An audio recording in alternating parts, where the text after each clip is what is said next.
Salut tout le monde, jour 65 intuition, donc j'ai repris le défi, yes. Et aujourd'hui, non d'ailleurs c'est jour 66 et aujourd'hui c'est écoute ton cœur. Alors je vais faire un petit bilan parce que cette nuit j'arrivais pas à dormir et puis la chaleur, tout ça et tout, puis ça rumine un petit peu là-haut. Et au bout d'un moment je me suis levée, j'ai dit allez hop, je vais écrire.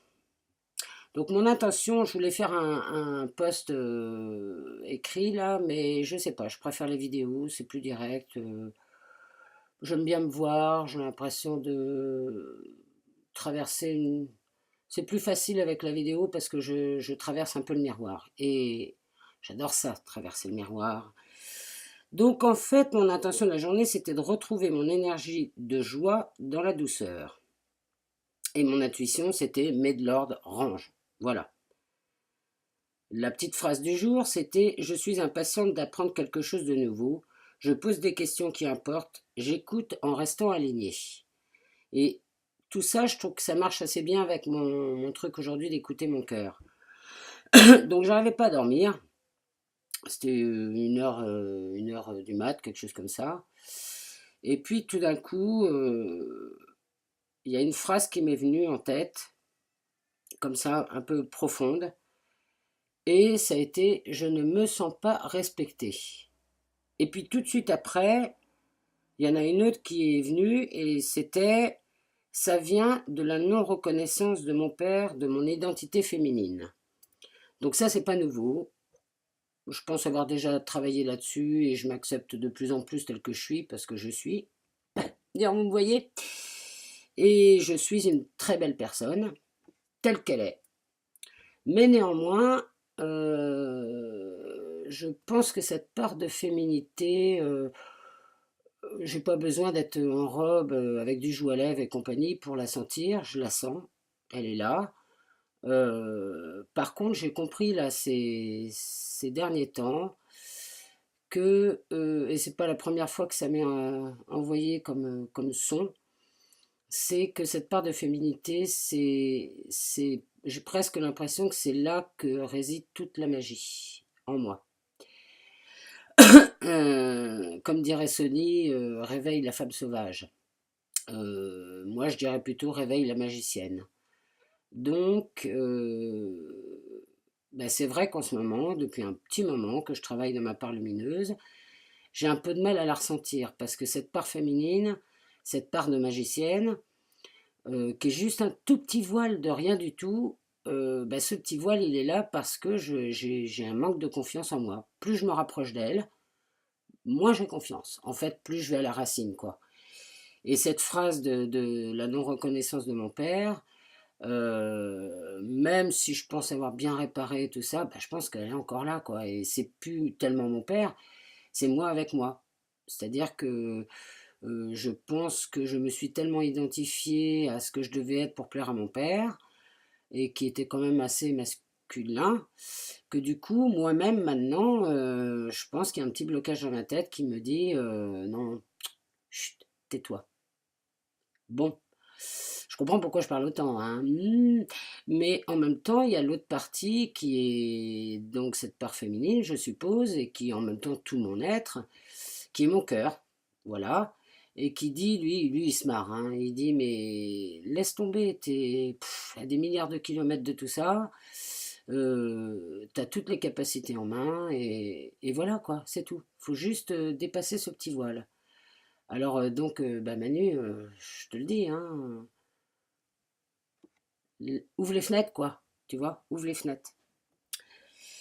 Alors bon, du coup j'ai marqué ce que j'ai compris, c'est-à-dire que je remerciais cet été éprouvant de m'avoir amené à la déception. Oui, au flop total dans l'art, de vouloir vendre ou de me faire reconnaître, par rapport à l'intensité que j'avais mis et la croyance de me dire je dois m'incarner dans cette société, je dois faire partie des humains, etc. Gros flop. Ah ben oui, non, il faut le dire. Voilà, il y a eu des très belles choses qui se sont passées, mais pour ce qui est de l'art et compagnie, Mais en même temps, j'en remercie parce que j'ai compris un truc assez incroyable, c'est-à-dire que en fait, j'ai créé pour m'intégrer et j'ai voulu vendre pour trouver ma place dans la société. La création est une discussion avec l'invisible et vouloir la banaliser, c'est tuer mon don de communication. Parce qu'en fait, à partir du moment où j'ai dû vendre, où je me suis dit, bon, il faut que j'en vive, j'ai posé un truc, c'est-à-dire que je me suis dit, tout ce que je ferai maintenant, c'est pas de l'art, de ceci ou de cela, ce sont des objets. Et dans un premier temps, ça m'a fait du bien parce que je me suis détaché un peu du côté trop spirit, quoi. Enfin, et donc j'ai dépassé des peurs et tout ça. Donc ça a été bien à un moment donné. Sauf que là, je comprends que non, c'est pas des objets. Enfin, c'est des objets. Moi, je suis un objet à ce compte-là. En fait, c'est vraiment quelque chose qui sort d'une communication avec l'invisible. Donc c'est pas rien. C'est quand même, ouais, c'est super quoi. C'est aller chercher au profond, c'est aller, enfin, j'ai même pas envie de le définir quoi. Voilà, c'est, voilà. Et puis m'est venu derrière comment faire pour me respecter. Ne plus faire pour le miroir, mais pour moi.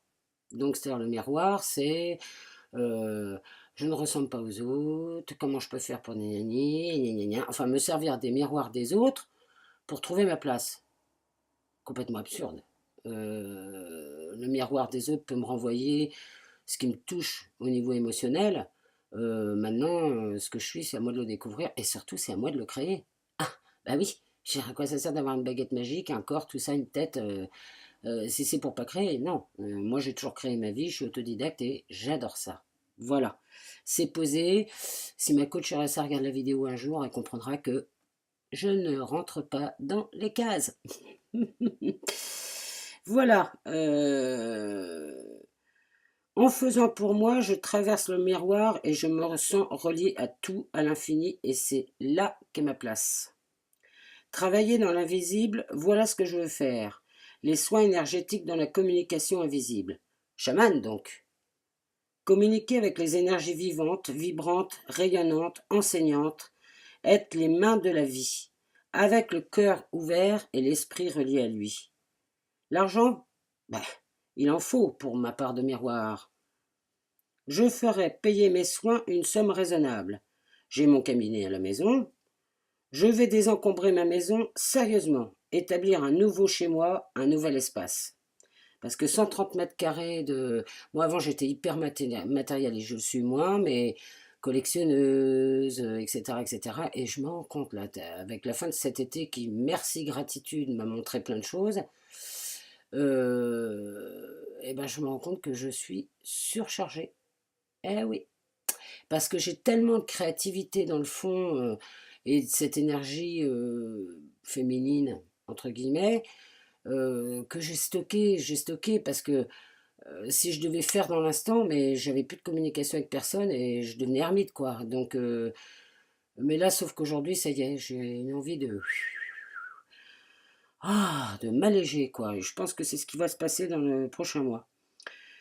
Euh, je vais travailler la confiance en moi et en ma part féminine.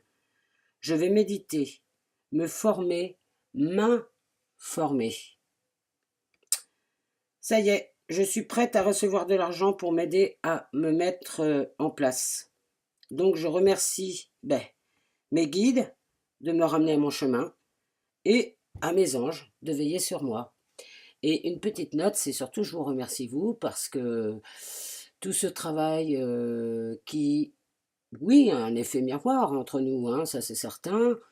Y a un truc qui est incroyable surtout là-dedans, c'est que l'effet miroir avec soi-même, c'est surtout qu'à travers tout ce travail, les vidéos et tout ça, c'est qu'on ose, dans la plus naturelle des attitudes, exprimer ce que même on peut découvrir au moment où on l'exprime. Et le monde dans la société dans laquelle on vit ne veut surtout pas que tu t'exprimes par toi-même, ne veut surtout pas que tu sortes de ta créativité. La preuve, dès que tu es un peu différent, c'est elle barrée, non? Elle fume, non? Il y a quelque chose. Ah ouais, ouais. Non, sinon elle est marrante. Oui, Bon, bah écoute, c'est ton avis. Mais enfin, en tous les cas, j'ai vraiment envie de... Ça fait longtemps que... Ça fait quelques années quand même que je souffre, entre guillemets, de ce trop-plein de vie intérieure, de toute cette énergie, cette conscience de ce que je suis, et waouh, je peux vous dire que ça envoie, et d'être encore dans le stockage, quoi. Je veux dire ça... Alors d'accord, je suis passé de l'instinctif à la conscience. Maintenant, bah, j'appelle l'univers. J'appelle mes guides, mes anges, les esprits qui m'accompagnent, le grand tout. Et je lui demande là ouvertement de m'aider à trouver l'équilibre avec tout ça. Et si c'est ça que j'ai besoin, l'argent pour me payer cette fameuse formation de chromatologie, c'est-à-dire d'études des couleurs, de l'aura, enfin voilà, de choses qui me parlent vraiment. Et de toute façon, je te fais confiance, univers, parce que je sais que tu vas m'apporter de très belles choses. Tu m'as toujours guidée depuis que je suis née, même si c'est vrai qu'à des fois, je suis passée par des moments moins drôles.